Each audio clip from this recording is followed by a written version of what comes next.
NCLEX oxygen devices you need to know. First up is a nasal cannula. If your patient becomes short of breath, the nasal cannula is typically the first device used to supplement. You can give up to 6 liters of oxygen with this. On a nasal cannula, there are 2 prongs, one for each nostril. These point down once they're placed in the nose. You can remember this by thinking they point down towards the lungs. This one always loops around the ears, never the head. Next is a high-flow nasal cannula. It can deliver up to 60 liters of oxygen per minute.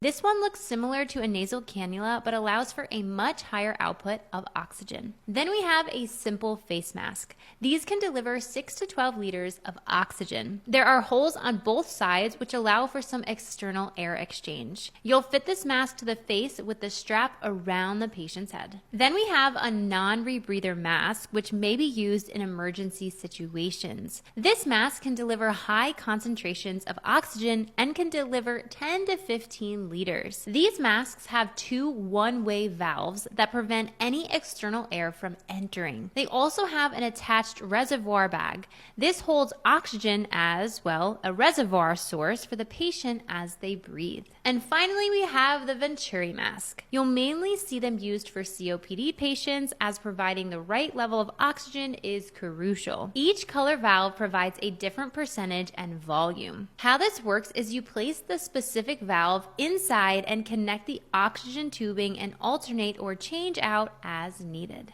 If you need more fundamentals of nursing concepts like this, the Complete Nursing School Bundle is your go-to study guide.